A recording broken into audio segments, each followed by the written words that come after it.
Quran bizi hansı tanımağa dəvət edir və hansı tanımağı mümkün bilir? Ünvanlar vasitəsilə Allahı tanımaq, yoxsa şəxsi tanımağa da dəvət edir? Hansıdır? Təbii ki, gərək Quranı araşdıraq. Yəqinən Quran bizə Allahı ünvanlar və anlam və məfhumlar vasitəsilə tanıtdırır. Çünki əslən Allah Teala Quranda Allah danışanda, özün tanıtdıranda bizə ünvanlar ilə özün tanıtdırır. Düzdür? Vel musavvir, alim, qadir, həkim, mütləq varlıq, əvvəl, axir, zahir, batin. Bunlar hamısı anlamdır. Allah Teala bizə özün nə ilə tanıtdırır Quranda? Ünvanlar vasitəsilə, anlam vasitəsilə tanıtdırır. Söhbətimiz indi bu dəqiqə həssas yerdədir. Çox həssas yerdədir. Mən buradan keçə bilmirəm. Bilmirəm niyə keçə bilmirəm bu bəhsin. Elə bil düşmüşəm çalaya, elə bilirəm çatmayıb elə söhbət. Çoxumuz elə, məsələ çox ciddi məsələdir. İnsanın taleyi həll olur burada. Talih yəni yeməyin taleyi həll olur.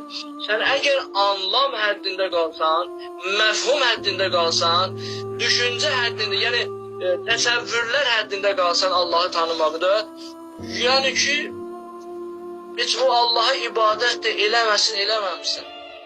Düşüncəndə bir dənə Allah var da, yəni ki, təsəvvürlər vasitəsilə Allahı görürsən. O alimdir, o qadirdir, o mütləqdir, o filandır. Nə olsun ki?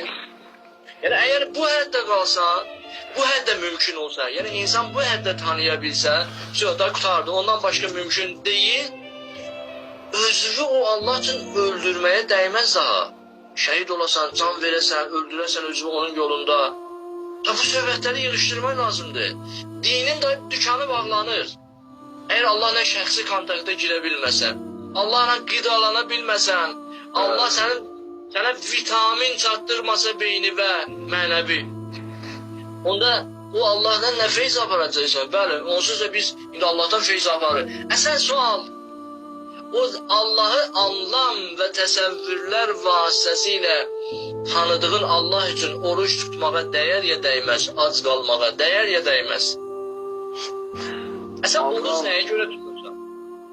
Oruç tuturam ki, elə bil ki, bunu demək istəyirsən. Mən oruç tuturam ki, bir dənə zeynimdə təsəvvürlər var. Mütləq varlıq, baqi, əzəli, əbədi, zahir, batin, hara baxsan oradadır. Bu anlamlar ilə mən bir varlığı tapmışam və o anlamlar vasitəsilə o varlığı görürəm. Düz deyirəm. Bura kimi qəbuldur. Epistemologiyada, mərifətdə bu qəbuldur. Yəni o ünvanlar vasitəsilə sən bir dənə həqiqəti görürsən.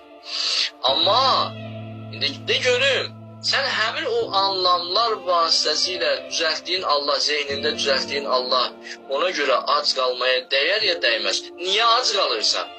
İstəyirəm ac qalam, ona yaxınlaşam. Nəyə yaxınlaşasan? Sən əgər deyirsənsə, mən anlam həddində Allahı tanıyacam, ondan da başqa mümkün deyil. Onun nəyinə yaxınlaşmaq istəyirsən sən? Sən yəni deməksən, mən şəxsi tanımaq istəyirəm onu. Yaxınlaşmaq yəni şəxsi tanımaq. Aydındır? Yaxınlaşmaq yəni şəxsi tanımağa doğru. Odur ki, sən əgər desən, mən şəxsi tanıya bilmərəm, Azər qardaş mümkün deyil. Onda Azər qardaş, şəxsi tanıya bilməzsənsə, onda onun nəyinə yaxınlaşmaq istəyirsən? O ünvanlar zehnində var, qutardı getdi. O ünvanlar vasitəsilə Allahı görürsən zehnindən. Qutardı. Daha nə ehtiyacı var? Sən ona görə ac qalasan, ona görə savab edəsən, ona görə gözlərini çox neymətlərdən yumasan, ona görə çox günahlardan çəkinəsən. Yoxsa ged elə yaşa da, tapmışsan onu zehnində qutardı da.